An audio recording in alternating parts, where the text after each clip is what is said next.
রমজানের চতুর্থ রাত। গত ৩ দিন প্রিয়তা শুধু দেখেছে শ্বশুরবাড়ির রুটিন। বিয়ে হয়ে এসেছে ৯ মাস। এটাই প্রথম রমজান। সেহরির সময় থেকে পরদিন ইফতারের আয়োজন শুরু হয়। ঘুম থেকে উঠে শুরু হয় সারাদিনের রান্নার কাজ। আর সেটা বহাল তবিয়তে চলে ইফতারের ১ মিনিট আগ পর্যন্ত। তারাবির নামাজের পরে রাতের খাবারের মধ্যে মাসুমা বেগম বুঝিয়ে দিচ্ছিল আগামীকালকের খাদ্য তালিকা। ছোলার ডালের হালুয়ার জন্য ডাল ভিজিয়ে রাখবে ভোর রাতে। দুধ তো ৫ লিটারের বোতলে ডিপ থেকে বের করে রেখো। সকাল সকাল পায়েস করে ফ্রিজে রাখবে। ছোলাও ভিজিয়ে রাখবে। বেশি সময় না ভিজলে খেতে ভালো লাগে না। রান্নাও সুস্বাদু হয় না। আর কাঁচা ছানাও কিন্তু ভিজিয়ে রাখবে। আজ সকালে ভিজিয়েছো, খেতে কেমন লেগেছে? শক্ত দেখে খাওয়া হলো না পুরোটা, কিছু গেল ফেলানো। আর হ্যাঁ, হালিমের কথা ভুলে যেও না। কালকে মুরগি দিয়ে করবে। ডালটা ভালো করে সেদ্ধ করবে। গ্যাস তো কিনতে হয় না। জাল করবে বেশি সময়। হালিমের ডাল মিক্সটা ভিজিয়ে রাখবে ফজরের নামাজের পরেই কিন্তু। তানভীর হালিম ছাড়া ইফতারে তুষ্ট হতে চায় না। সারাদিন রোজা রেখে যদি পছন্দের খানাই না পায়, মেজাজ ঠিক থাকে তখন? পেঁয়াজুর জন্য বাটা ডাল তো আরো ৩-৪ দিন হয়ে যাবে। বুন্দিয়াগুলো ১২টা-১টার দিকে ভেজে নিও।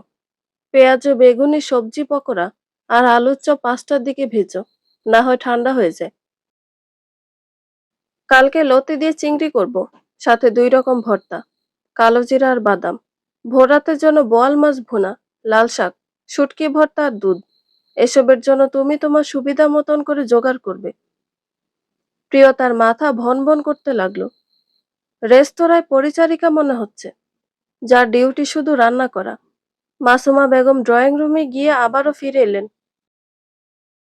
কিছু একটা বলতে নিলেন, তার আগেই তানভীর হতভম্ব প্রিয়তার দিকে তাকিয়ে সংকোচহীন বলল, এর সাথে কালকে একটু জালি কাবাব করো। ফালুদা ভাবির হাতেরটা ভালোই হয়। ফালুদা করে ফ্রিজে রেখো। সৌরভ আর খায়রুল কালকে বাসায় ইফতার করবে। আমি অফিস থেকে আসার সময় ইলিশ নিয়ে আসবো। সর্ষে ইলিশের সবকিছু রেডি করে রেখো। মা চেলে কেটে শুধু বসিয়ে দিবে। ছোট ভাই আর বন্ধুদের জন্য জালি কাবাব করলে আমার বান্ধবীদের ইফতার পার্টিতে কিন্তু জালি কাবাবের সাথে পুডিং বানিয়ে দিতে হবে। তানভীর প্রিয়তার দেবর, একটা মাল্টিন্যাশনাল কোম্পানিতে জব করে। তার গম্ভীর গাঢ় গলার কথার শেষ শব্দের সাথে সাথে আদরে আবদার করলো তামান্না। প্রিয়তা ওদের কথার উত্তর দিল না।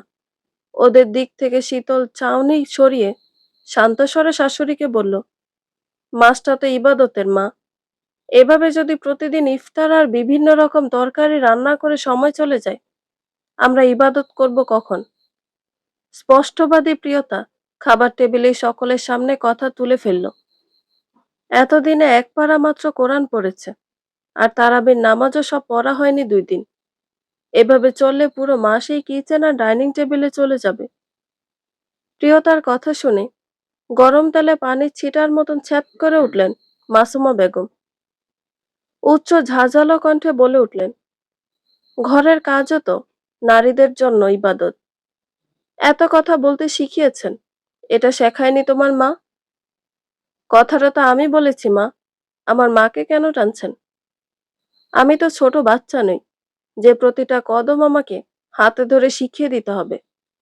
তাছাড়া এটা আত্মশুদ্ধির মাস, সংযমের মাস। কোনো কিছুরই সংযম না করে মনে হচ্ছে এই মাসটা খাওয়ার প্রতিযোগিতার মাস। দুনিয়া শুধু খেতেই এসেছি। আল্লাহ আমাদের জন্য রমজান মাসটা শুধু খেতেই দান করেন। আহ, থামবে? সারাদিন পরে খেতে বসেছি তো। মাঝে মাঝে আমি বুঝতে পারি না এটা পরিবার নাকি ময়দান। কোনো কিছু নিয়ে শান্তিপূর্ণ আলোচনা করা যায় না। সব সময় সবাইকে আক্রমণ করতে হবে কেন? এটা কি কোনো রণক্ষেত্র? আলম সাহেব ব্যাংকার, আগামী বছর আসবেন অবসরে। বড় ছেলে তুষারকে বিয়ে করিয়ে থেকে বাসায় কেমন একটা উত্তপ্ত পরিস্থিতি টের পান তিনি, কিন্তু সামনাসামনি পড়েনি কোনো কিছু। শাশুড়ি বউ সুকৌশলে এড়িয়ে গিয়েছে বিষয়টি। আজকে আর আড়ালে রাখতে পারল না। কোনটা রণক্ষেত্র? এই মেয়েটা বেয়াদবের মতো সবসময় মুখে মুখে কথা বলে, আর আমি কিছু বললেই রণক্ষেত্র হয়ে যায়। সংযমের মাস দেখি কি মানুষ খাবে না ভাবি?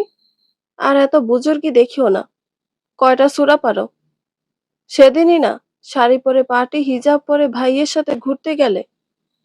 বোরকা কি নিয়মিত পরো? তখন তোমার এসব আল্লাহওয়ালা জ্ঞান কোথায় ছিল? তামান্না, শালীন ভাষায় কথা বলো। সে তোমার বয়োজ্যেষ্ঠ। সম্মান দিয়ে কথা বলতে পারলে বলবে, না হলে তোমার ওর সাথে কথা বলার দরকার নাই। আলম সাহেবের জোরালো ধমকে তামান্না খাবার প্লেট ঠেলে উঠে দাঁড়ালো। দূর, খাবেই না। হনহনিয়ে কয়েক পা গিয়ে ভাবল, এভাবে জবাব না দিয়ে যাওয়া ঠিক হচ্ছে না। পিছন ফিরে উচ্চ গলায় বলল, আমাকে এভাবে বলে লাভ নাই আব্বা। ভাবির কথায় তো আমার যেটাই মনে হলো সেটাই বলেছি। আর হ্যাঁ, ভাবি, তোমাকে বলছি, রোজার মাসে অন্তত ইবাদতের দোহাই দিও না। কাজ করতে সমস্যা এটা বলো। বলো রোজা রেখে কাজ করতে পারবে না। শুয়ে বসে কাটে ইফতার পর্যন্ত টিকে কোনো মতে রোজা রাখতে চাচ্ছ। বাবার বাসার মতো। তাতে তো শরবতগুলো আমিই বানাই।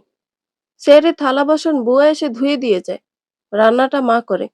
তোমার শুধু ভাজা পোড়া, ফল কাটা আর শুধু একটু রান্না জোগাড় করতেই এত কষ্ট। প্রিয়তার একমাত্র ননদ তামান্না অনার্স প্রথম বর্ষে পড়ে। তুষার এখনো বাসায় আসেনি। তানভীর খাওয়া থামিয়ে এক দৃষ্টিতে তাকিয়ে আছে। তার ক্রোধের পরিপূর্ণ দৃষ্টির সীমানা অদৃশ্য অগ্নিহলকা। মনে চাচ্ছে প্রিয়তাকে ঝলসে দিতে। শুধুমাত্র বাবার উপস্থিতিতে দমিয়ে রেখেছে নিজেকে। রান্না করতে কষ্ট কতটা আর সবকিছু জোগাড় করতে কষ্ট কতটা, এটার ফারাক তোমার যখন বিয়ে হবে তখন তুমি বুঝবে তামান্না। দেখেছিস, এই জন্য বংশ দেখে বিয়ে করতে হয়। ছোট জাত দেখেই তো এই অবস্থা। খালের মাছ বিলে এসে পড়লে বিলকে সমুদ্র তো ভাববি। তুষার মাত্র ঘরে ঢুকলো। আলম সাহেব স্তম্ভিত হয়ে আছেন। তানভীর শক্ত চোখে তাকিয়ে রইল ভাইয়ের দিকে। মায়ের লালিত বিমর্ষ চেহারা। আর কয়েকটি বাক্যে বুঝলো না কিছুই। অবশ গলায় প্রশ্ন করলো, বাড়িতে কি কিছু হয়েছে? নিজের প্রশ্নের জবাবে কিছু না পেয়ে তুষার কিছু সময় হতবুদ্ধিভাবে দরজার সম্মুখেই দাঁড়িয়ে রইল। রোজায় ৯টা ৫টা অফিস। অফিসে আজকে আবার ইফতার পার্টি ছিল, তাই বাসায় আসতে দেরি। সারাদিনের ক্লান্তি ছেয়ে আছে তুষারের জীর্ণ চেহারায়। প্রিয়তার সাথে দৃষ্টি বিনিময়ের মনোবাঞ্ছা থাকলেও সে উপেক্ষিত হলো। প্রিয়তা মা এবং ভাইয়ের বিরক্তিকর মুখশ্রীর দৃশ্য শারীরিক ক্লান্তিতে ইন্ধন জোগালো তুষারের। আলম সাহেব শান্ত ভঙ্গিতে খাচ্ছেন। মুখের খাবার গিলে নির্দেশ দিলেন, সারাদিন অফিস করে এসেছো, যাও গিয়ে ফ্রেশ হয়ে খেতে এসো। চিন্তিত হওয়ার মতন কিছুই হয়নি। ছোট্ট একটা আলোচনা করে আমাদের একটা সিদ্ধান্ত নিতে হবে। তুষারের আর খাওয়াটা হলো না, নেড়েচেড়ে রেখে দিয়েছে। ছোটখাটো ফ্ল্যাটের গোছানো ড্রয়িংটা জুড়ে ফ্যানের আওয়াজ ছাড়া কানে কিছু আসছে না। অথচ উপস্থিত আছে 6টি মানুষ। বাবার আদেশ শিরোধার্য। তামান্নাকে অনিচ্ছায় এসে বসতে হয়েছে। সারা চোখ মুখে বিরক্তি উপচে পড়ছে তার। আলম সাহেবের শান্ত চেহারায় পূর্ণ গম্ভীরতা। উপস্থিত সবাই বুঝল, এটা নিশ্চয়ই অশনি ইঙ্গিত। কেউ তো বলো কি হয়েছে বাসায়? তুষার ফের দ্বিধা ভরে জিজ্ঞেস করলো। মাসুমা বেগম মুখ ঝামটা দিয়ে উঠে যেতে নিলে আলম সাহেব খপ করে হাত টেনে ধরলেন। হকচকিয়ে গেলেন মাসুমা বেগম। বিস্ময় বিহবল তিনি। স্বামীর ঠান্ডা চেহারায় কিছু একটা ছিল। অনিচ্ছা সত্ত্বেও তিনি বসলেন স্বস্থানে। নীরবতা সরিয়ে সবার আগে মুখ খুলল তানভীর। বাড়িতে একজন পীরের অস্তিত্ব মিলেছে ভাইয়া। তুই আসার অল্প কিছু সময় আগে আমরা সেই বুজুর্গ ব্যক্তিত্বের সন্ধান পেয়েছি, যার কিনা আমাদের ইফতার সেহেরির খানাদানা তৈরির জন্য তার ইবাদত বন্দেগী করা হচ্ছে না। মানে বুজুর্গিতে ব্যাঘাত ঘটেছে। সে তার মাকসাদে যেতে পারছে না। যতটা তাচ্ছিল্য করলে একটা মানুষকে চূড়ান্ত অপমান করা যায়, তানভীর সেটাই করলো। নিজের ভেতরকার সমস্ত তাচ্ছিল্য যেন গল গল করে বমির ন্যায় উগরে দিল। তুষারের কপালে কয়েক ফালি ভাঁজ পড়ল। বুঝল না, ভঙ্গিতে তাকিয়ে রইল ক্ষণকাল।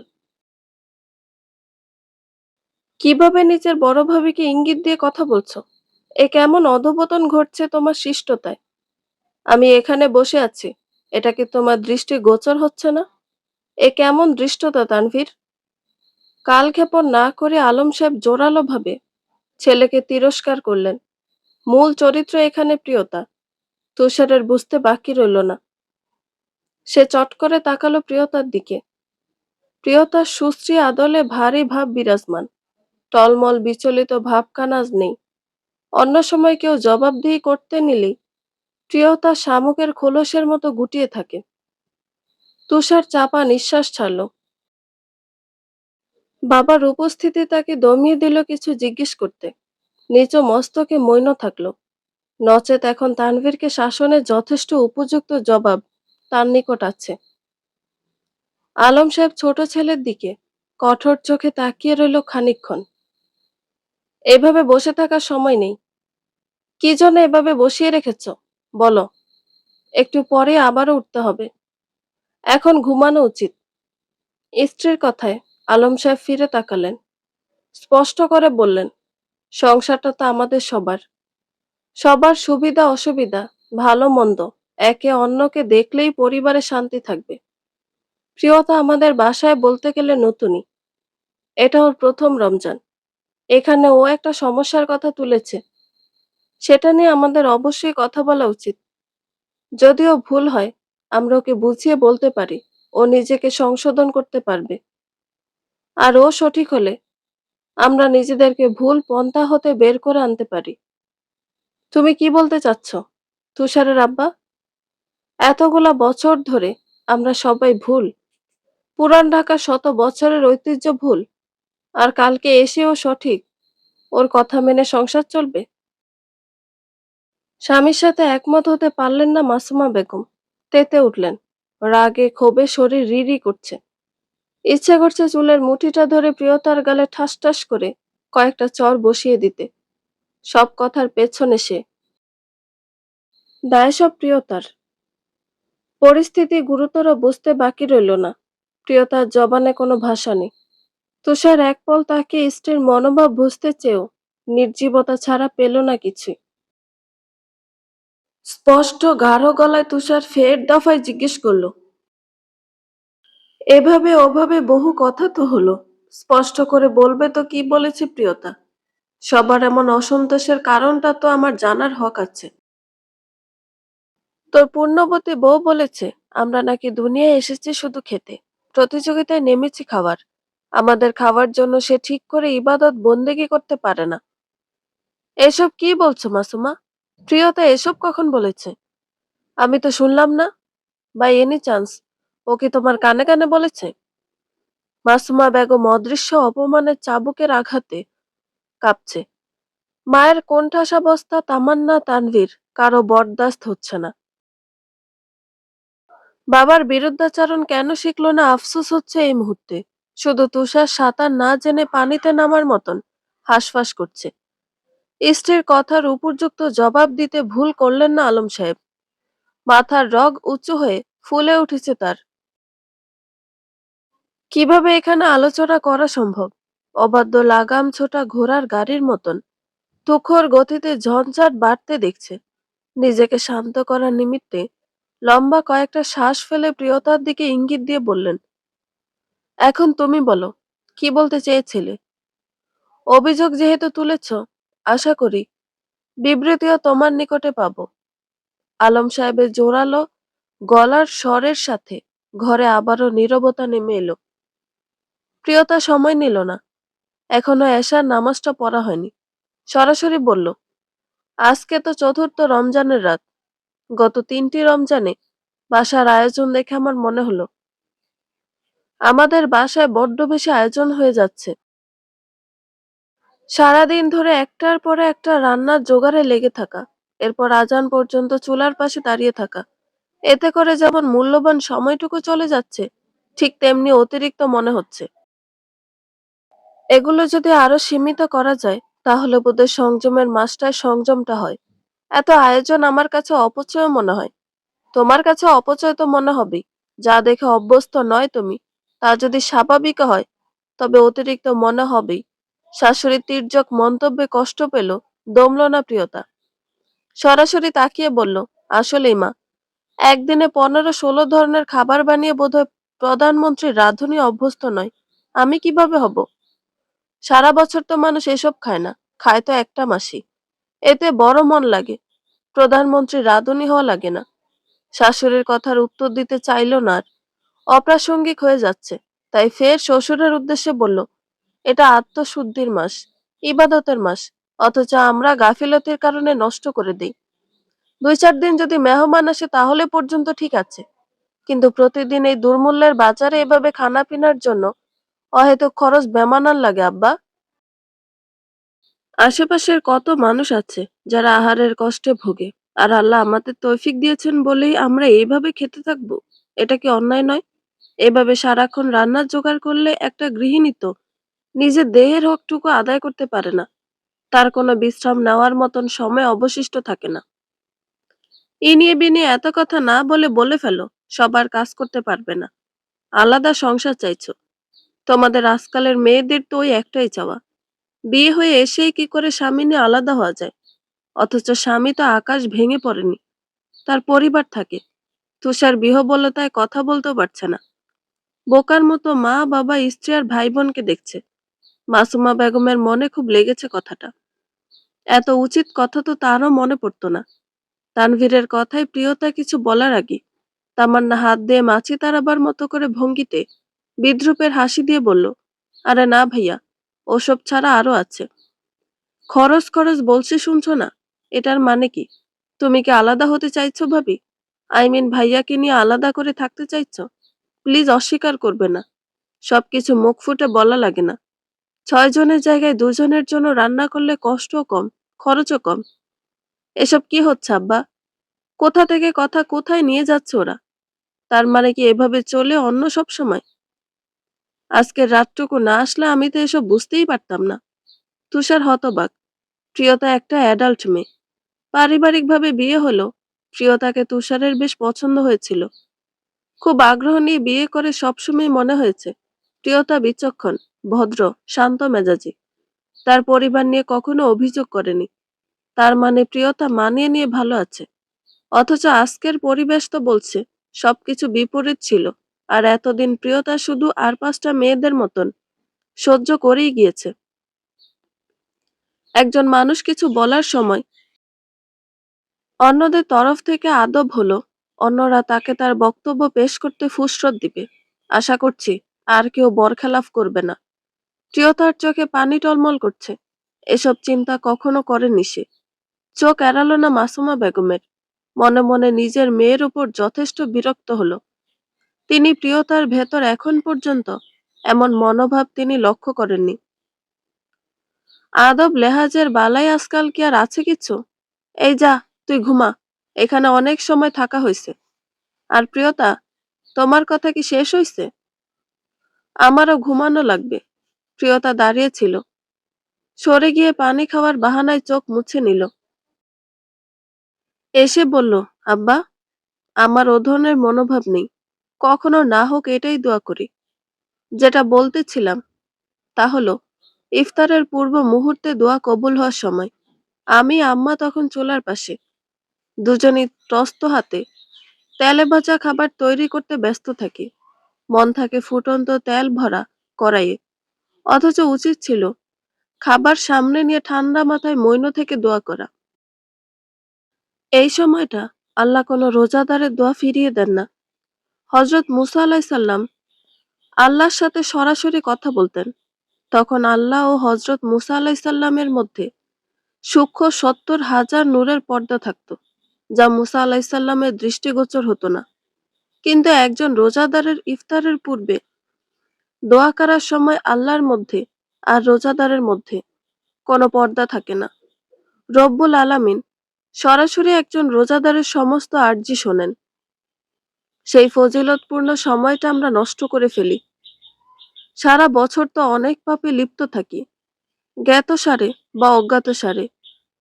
এই মাসটার এই দোয়া কবুলের এমন সুবর্ণ সুযোগটুকু রান্নাঘরে কাটানো কি মূল্যবান সময় হেলায় হারানো নয়? প্রিয়তার ঠান্ডা স্বভাব তার আচরণে আবরণ ফেলে রাখে। অন্তর্মুখী চরিত্রে বলা যায়। আলম সাহেবের পুত্রবধূর এই গভীর ভাবনার মতো গাম্ভীর্যের কোনো আচরণ নজরে আসেনি, খেয়ালই করা হয়নি। প্রিয়তা আবারও বলল, আবার দেখা যায় সেহরির সময়টা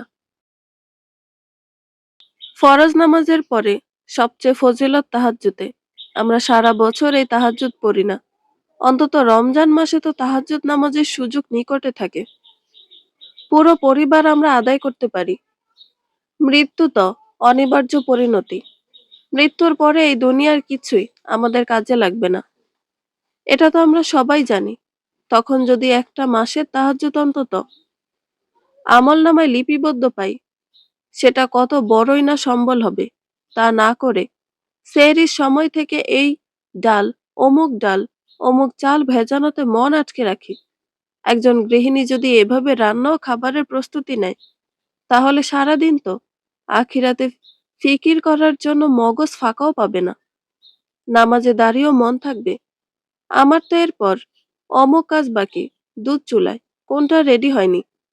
এই মাসটায় সবার উচিত একটাবার কোরআন শরীফ শুরু থেকে শেষ পর্যন্ত পড়া, অথচ আমাদের বাসার কেউই তেমন ভাবে প্রস্তুত নেই। এই অনেক পদের খাবার রান্নায় অনেক বাসন কোসন ব্যবহার করে রেখে দেই। কাজের খালাও রোজা থাকে, উচিত হয় ওনার কাজকে আমাদের হালকা করে দেওয়া, অথচ কাজ হচ্ছে উল্টো। অন্য সময়ের থেকে কয়েক গুণ বেশি থালা বাসন তাকে দেই। এটা তো রমজানের আদবের বরখেলাপ আব্বা। তানভীর উঠে দাঁড়ালো, বলল, আমার খুব খারাপ লাগছে, কিছু মনে করিও না। আপাতত হাদিসগুলো তোমরাই শোনো, আমি গেলাম। কাউকে কিছু বলার সময় না দিয়ে তড়িঘড়ি নিজের ঘরে চলে গেল। তামান্নাকে চোখের ইশারায় বসতে বলে গেল। তামান্না মনে মনে ভাইয়ের ঘাড় মটকে দিল। এখানে এসব ওয়াজ তার মোটেই ভালো লাগছে না, তবুও বসতে হচ্ছে। আলম সাহেব মৌনতা ছিঁড়ে জিজ্ঞেস করলো, বুঝতে পেরেছি বোধহয়, তবে এটাও কি ঠিক না যে যার তৌফিক অনুযায়ী চলবে? তোমার বৌমার কথা অনুযায়ী তো তেমন মনে হচ্ছে না। মাসুমা বেগম নিজের কথাটুকু বললেন উপহাসের সুরে। প্রিয়তা বিনিময়ে মুচকি হেসে বলল, অবশ্যই চলবে, কিন্তু আব্বা, এই তৌফিক তো শুধু আর্থিক নয়, শারীরিক ও মানসিকও হওয়া উচিত নয়? হুম, উচিত। শারীরিক পরিশ্রম অতিরিক্ত হচ্ছে, এতে তোমার কষ্ট বাড়ছে, আবার ইবাদতের জন্য ফুসরত মিলছে না, ঠিক তো? জি, আমি এখন এটাই বুঝিয়েছি। আচ্ছা বেশ, তুমি বলো কি করে এই মাসটাতে খাবারের দিকে সংযমী হওয়া যায়, আবার খেয়াল রেখো যাতে সব দিকে মানানসই থাকে। মাসুমা বেগম স্থির চোখে তাকিয়ে স্বামীকে দেখছেন। তার সুচতুর স্বামীর এই সিদ্ধান্ত ঠেলে দিয়ে বাধ্য করার কৌশল সম্পর্কে অবগত যে বিগত ৩৩ বছর। মায়ের চোখে তপ্ত দৃষ্টির ভাষা যেন চট করে বুঝে নিল তুষার। এটা মায়ের সিদ্ধান্ত আব্বা। প্রিয়তর অসুবিধা বলেছে বলে এই সিদ্ধান্ত নিতে পারবে না মনে হয়। কি প্রিয়তা, তুমি পারবে? স্বামীর ব্যক্ত বাক্যে অব্যক্ত শব্দগুলো বুঝে নিল প্রিয়তা। চোখের ইশারায় আশ্বস্ত করে বলল, মা যেমন বলবে তেমন হবে আব্বা। আমি তো এখনই সংসারের এত বড় দায়িত্ব নিতে শিখিনি। সঠিক সিদ্ধান্ত নিয়েছ, এই জন্য ঈদের সময় এক্সট্রা গিফট পাওনা রইল। এখন তুমি বলো মাসুমা, কিভাবে কি করবে? মাসুমা বেগম স্থির হয়ে বসে রইলেন, ঠোঁটের কোণে একটু বিদ্রুপ মিশ্রিত ক্লান্ত হাসি। খানিক পরে খুব ঠান্ডা স্বরে বললেন, ব্যাপারটা কিন্তু শুনতে ভালো শোনালো না। একটা পরিবারের খাওয়া নিয়ে কথা বলাটা লজ্জার। রমজান মাসে একটু মুখরোচক ইফতার সামগ্রী অনেকেরই আশা থাকে, তবুও কিছু কিছু ক্ষেত্রে বিবেচনা করা উচিত। একটা কাজ করো, প্রতিদিন ছোলা না করে একদিন করে 3 ভাগ করা যাবে। 3 দিন গরম করে খেলেই হবে, এর বেশি করো না। আর ভাজা পোড়া যেদিন হবে সেদিন মিষ্টি এক আইটেম, পায়েস বা পুডিং বা সেমাই এমন করে। সন্ধ্যা রাতে যে ভাত খাবে আর ভোর রাতে তরকারি একই, রান্না করে আলাদা তুলে রাখলেই হবে। দুধ জাল দিতে তো বোধহয় কষ্ট হবে না। প্রিয়তার ভালো লাগলো, কিছু তো কমলো। পরিবর্তন একদিনে হয় না, আস্তে আস্তে হবে আশা নিয়ে সজীব গলায় বলল, মাঝে মাঝে 2-1 দিন আমরা বিরিয়ানি বা খুব কম মশলা দিয়ে তেহারি অথবা নান রুটির সাথে গ্রিল বা রুটি গোস্ত খেতে পারি। নবীজি গোস্ত রুটি দিয়ে ইফতার করতেন, একটা সুন্নতও পালন হয়ে যাবে। হলো তাহলে। তামান্না, তুমি বিকালে শরবত বানানোটাকে অনেক কিছু ভেবে বসে থাকবে না, ফলগুলো কাটবে, আর পায়েস রাধা, পুডিং বানানো, শ্যামাইয়ের বিভিন্ন রকম রেসিপি তোমার আম্মার থেকে শিখে নিবে। এখন তুমি আর ছোট নেই। তোমার শেখার ওসিলায় আমাদেরও খাওয়া হলো, আর ওরা দুজনের একটু আসান হলো। তামান্না ফোনের স্ক্রিনে আটকে ছিল। বাবার নির্দেশে একেবারে বোকাশোকা হয়ে তাকিয়ে রইল। এখানে না থাকলেই বোধহয় ভালো হতো। আফসোসের সীমা রইল না। তোমার ভাইকে বলে দেবে, অফিসার কলিগ নিয়ে ইফতার বাসায় এলাও না। ও যথেষ্ট ইনকাম করে, যে কোনো রেস্তোরাঁ আয়োজন করবে। বেশ তো, মানলাম তোমার সব কথা। তবে এখন হিসেবটা বরাবর হোক। এই সংসারে ৩৩ বছর ধরে এমন আয়োজন আমি করিনি। কই, তখন কোথায় ছিল তোমার সচেতনতা? আমার ওপর কি জুলুম হয়নি? তোমার বোনদের, মায়ের, বাবার ফরমায়েশ পালন করতে আমি তো নাখোশ মনোভাব পোষণ করিনি। নিঝুম গভীর রাত, ঘুমের বাহানা থাকলেও মাসুমা বেগম ঘুমাতে পারেননি। কোথাও একটা হেরে যাওয়া অনুভূতি হচ্ছে। বারবার ভেজা ঢোক গিলে নিজেকে শান্ত করার প্রয়াস চালাচ্ছেন। ভুল ছিল মাসুমা, তোমার প্রতি করা অবিচার, জুলুম ছিল।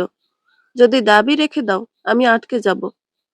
তবে এটাও কিন্তু সত্যি, তোমার সময় আমাদের কিন্তু এমন ১০-১৫ রকম খাবারের একদিনে আয়োজনের তৌফিকও ছিল না। আর্নিং মেম্বার তো আমি একাই ছিলাম। এখন আল্লাহর ইচ্ছায় ৩ জন তোমার সংসারে ইনকাম করে।